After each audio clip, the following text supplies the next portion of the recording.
Hello and welcome back again, second time today. But the news keeps coming fast and furious, and this one I want to discuss with you. And I won't take long, but please stay with me and please subscribe to the channel. It doesn't cost you a penny, not even a cent, not even a rupee. It's totally free to subscribe to this channel, so it doesn't hurt you at all. Just press the subscribe button and you'll get to see me every time. Oh dear. But like as well, like it if you do, and always comment. I enjoy your comments. So what I want to talk to you about is on October the 23rd, 2024. I'm not going too back. It would just take you a second. The new Data Use and Access Bill, the Data Bill, has had its first reading in the House of Lords, and now it's destined for its third and final reading. And on the 24th of October, the UK's Information Commissioner, his office, the ICO, announced that they will welcome the introduction of the Data Use and Access Bill in the House of Lords and look forward to seeing it progress through the Parliament to royal assent when King Charles puts his signature to it. John Edwards, he's the Information Commissioner, said, "This is an important piece of legislation which will allow my office to continue to operate as a trusted, fair and independent regulator and provide certainty to all organisations as they innovate and promote UK economy. Our response to the bill will be published in due course." Now, I want you to think about that, because he said it will allow his office to continue to operate in a trusted, fair and independent regulator to provide certainty to organisations. Now, what is this certainty? Now, this is where the case gets interesting and worrying in my view. So let's see. Let's have a look at the case of Henrietta Freeman. Now, you may not have heard of her. You probably haven't heard of Henrietta Freeman, but she's a quadriplegic. She's 30 years of age. She cannot speak and relies on around-the-clock care to help her with just about every aspect of her life. Perhaps understandably, given the nature of that care, she insists on her carers being female. But now she fears the government bill, days away from becoming a law, will undermine her ability to guarantee that she's only cared for by someone who is biologically female. So, intimate actions on her behalf, on her body, she wants a biological female, but under this new act, she cannot guarantee she'll get it. She could have a male. So, what did that spokesman say? The head of the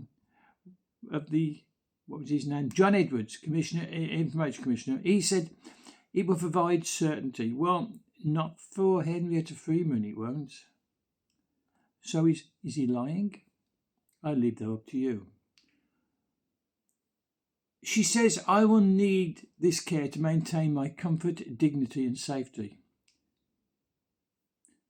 To Henrietta, who has neuromuscular condition which continues to worsen, Labour's bill is a threat to disabled women who require same-sex care. But she's not alone in her concerns.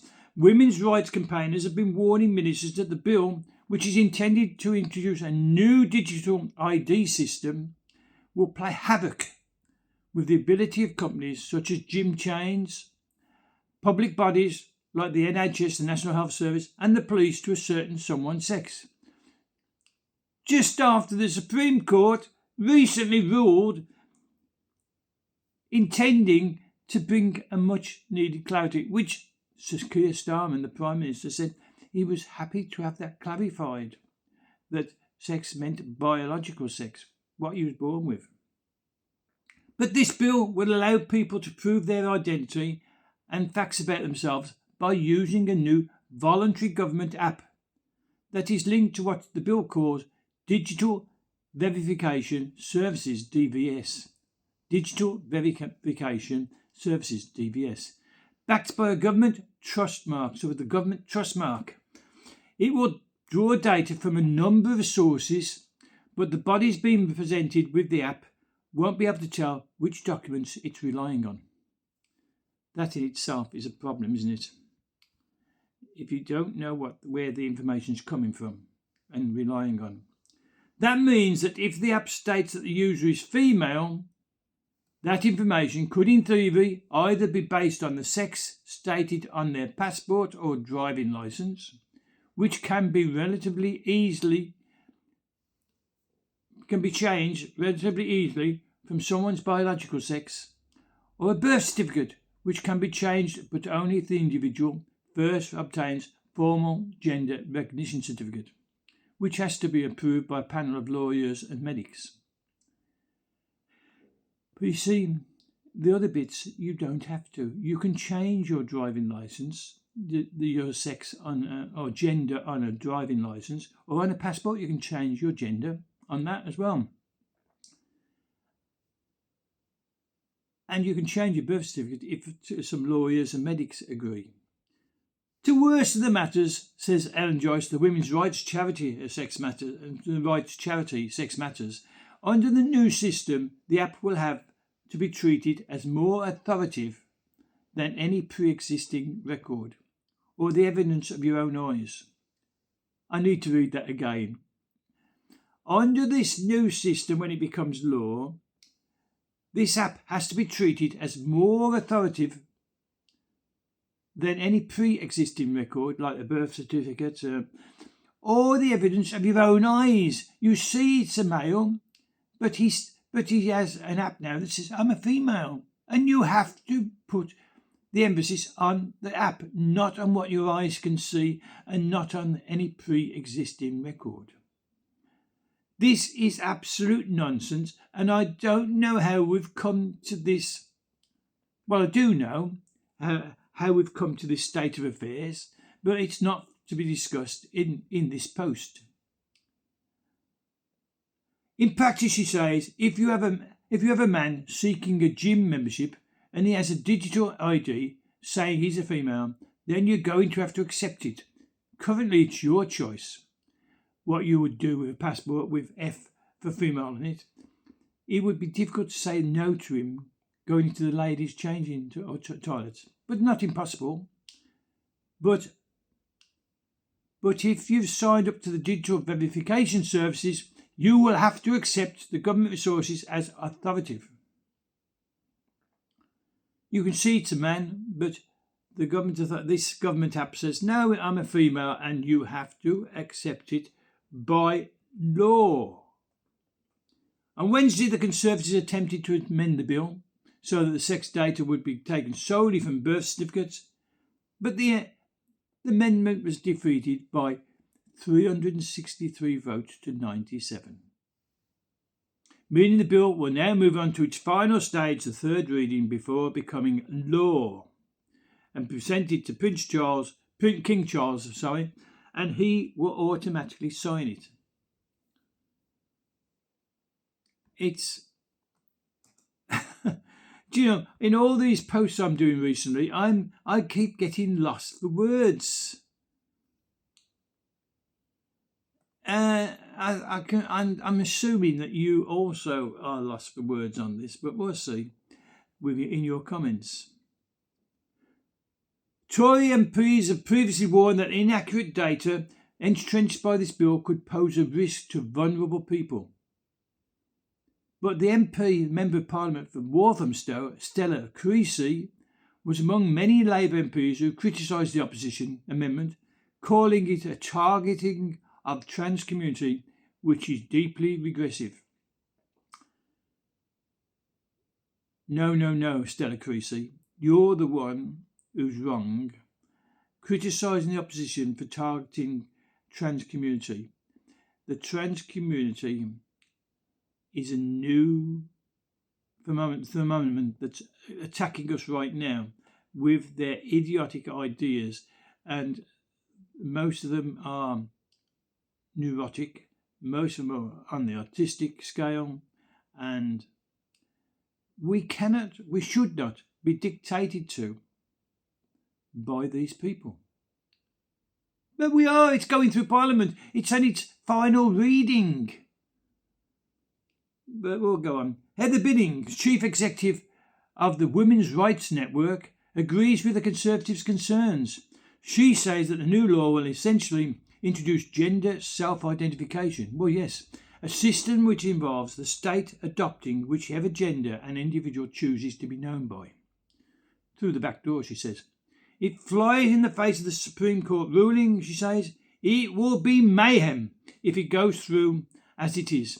If official documentation says a man is a female, with the new system, employers and others will be inclined to accept it. This part of the bill needs to be scrapped, she said.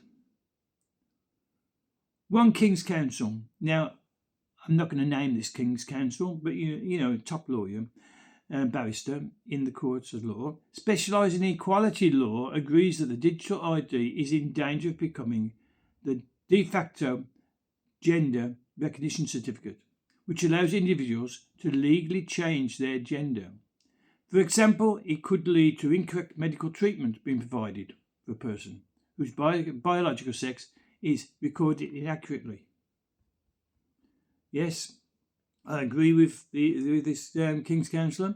One GP explained how she witnessed a woman who identified as a man receiving an initial diagnosis for an appendectomy.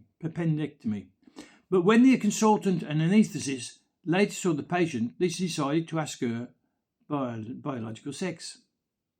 Having established that she was a biological female and not a male as she claimed, the clinicians reassessed her and she was confirmed to have a gynecological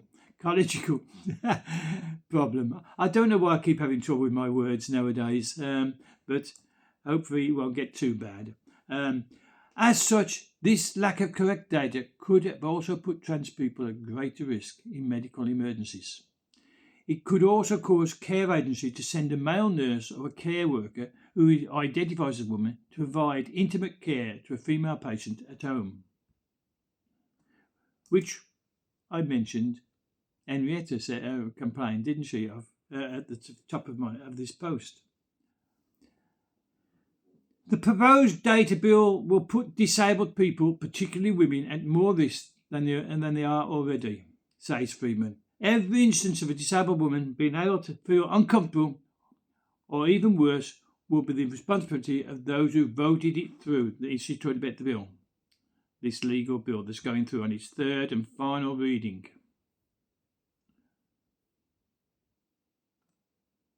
It will be the responsibility of those who voted it through, as well as the disability charities who have stayed silent.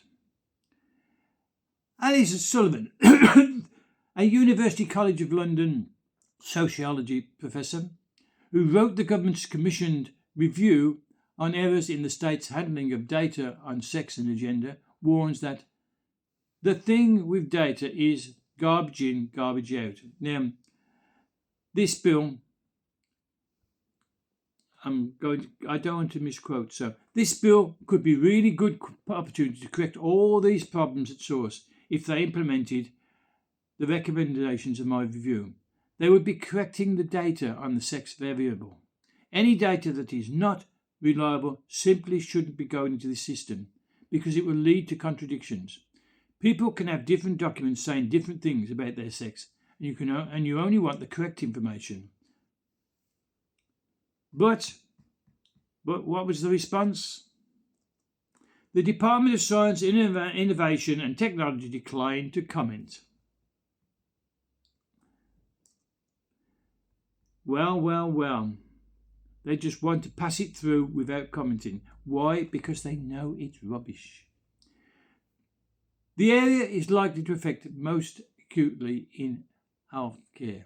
This feels potentially dangerous, says Elaine Miller, a physiotherapist from Edinburgh and affiliate to ScotPAG, a help group of Scottish professionals advising on gender. It already happens that women require single-sex care, and because care agencies are short-staffed, women get sent to men. If the new rules mean biological men are recorded as women, that's still the same problem. If women are asked for single-sex care, it should be honoured, and if the new system makes that more difficult to regulate, then that's the new problem. Yes, it is, isn't it? It's a big problem. If it's introduced as it is, it could take years to fix, she said. Many firms and public bodies might welcome the new ID system on the basis it is government-backed and therefore assumed to be trustworthy. But there are fears that some could use it to avoid any problematic decisions about single-sex care for vulnerable and elderly patients. Well, yes, they'll feel it gets them off the hook. Oh, we're not supposed to. If she needs female-only care, but we've only got a male, and so we'll send a male. And we'll say, well, the ID system that the government backed in it, and we thought it was trustworthy, and they'll get away with it. They'll use it.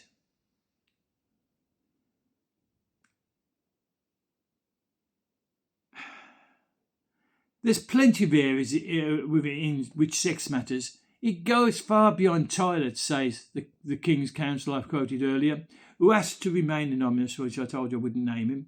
Of course, of more concern is the intimate care provisions for people with disabilities working in a rape crisis centre. Can you imagine being confronted with a man, you've just been raped, and you're confronted in the care centre by a man who says he's a woman and puts lipstick on and a wig? I'm a woman. Wow. Isn't the care centres in these rape crisis centres supposed to comfort a woman and not give them more fears? People working in those fields need to know what the sex of the person wanting to work there really is. They don't want to know his gender. They want to know his genuine biological sex. But we're having idiots in the government and in advisory capacities to the government. It's preposterous to argue that you can replace data about sex with gender identity. Gender is not a legal category, so why would we need to record it? It would only be useful if you wanted to deceive someone about your biological sex. And the whole point of having data and having this new ID app is to be able to prove things about yourself. This is what the King's Counsel said. Healthcare professionals say that the recording of sex and gender have already become muddled within the NHS, National Health Service, and that the bill is a recipe for worsening the problems. An employment tribunal in Scotland is currently hearing the case of Sadie Peggy, a nurse with 30 years' experience, who was suspended for alleged bullying and harassment after objecting to sharing a female's changing room with a doctor who was born a biological man and identifies as a woman. So she's suspended because she objects to sharing a changing room with a male. So she's suspended. You know, I apologise for keep being stunned, and incapable of speaking for a few seconds, because it really does my mind in. The National Health Service needs to know which of its patients and staff are male and which are female in order to fulfil its public service equality of duty, says Samantha. She's a director of the Service of Service Transformation at the National Health Service Trust. If the data used by the digital ID is not accurate, it drives the coach and horses through public bodies of duty of care. The law says this must be achieved via biological sex, but data sets that don't accurately record sex cuts across all that. The same applies to chaperones for intimate care. That's unacceptable and potentially unlawful because the patient did not consent to it. The new ID scheme would make the operation of the National Health Service really difficult. That's what Samantha said. Let's move on to Sally Wood. She's 57. She's an NHS therapist from Portsmouth, and she agrees. I work with very vulnerable people, including people with severe brain injuries, she says. I became worried about how staff would present themselves as different from their biological sex, because sex segregation is one of the primary forms of safeguarding we have. If we're lying to patients, we're breaking our ethical principles. In the NHS, they will record the sex as whatever an individual wants. Well,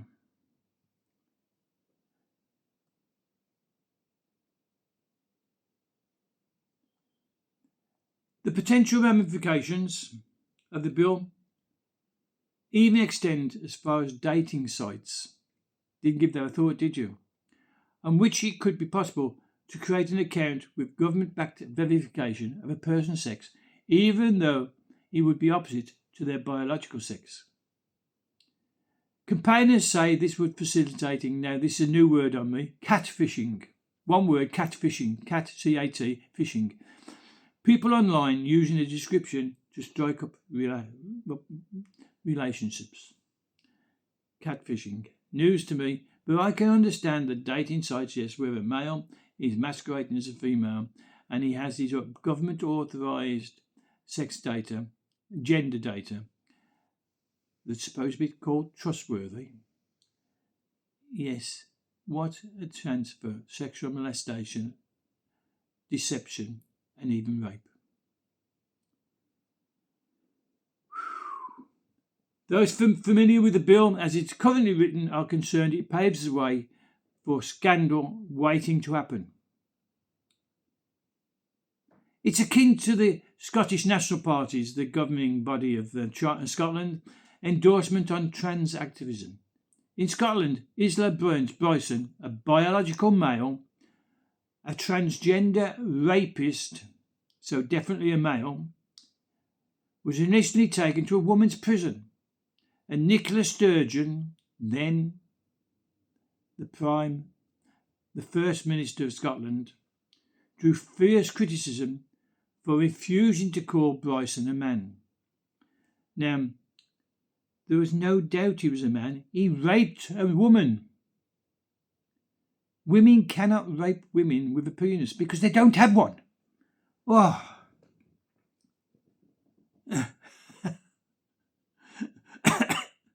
There will be some kind of equivalent of Nicola Sturgeon, Isla Bryson scandal, where the whole country will go, how did we get to this? Say Samantha. And the politicians will just be left looking at their shoes, hanging their heads in shame. I know that she means. So let's not mess it up in the first place, she says. It will blow up in their faces eventually, says Sullivan. It defeats the whole object if we're just to accept that this case will go wrong. Of course it will go wrong. It's nonsense.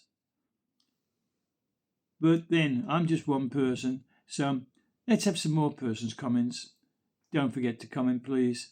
Comment on this post. Like this post if you do. If you want to see more, subscribe to my channel. Totally free. Doesn't cost you a penny, doesn't cost you a cent, doesn't even cost you a rupee. Totally free. So why not press that button? Subscribe. Press the like button and make your comments known. Let the government know before this bill goes through. I'll send your comments on if I get enough.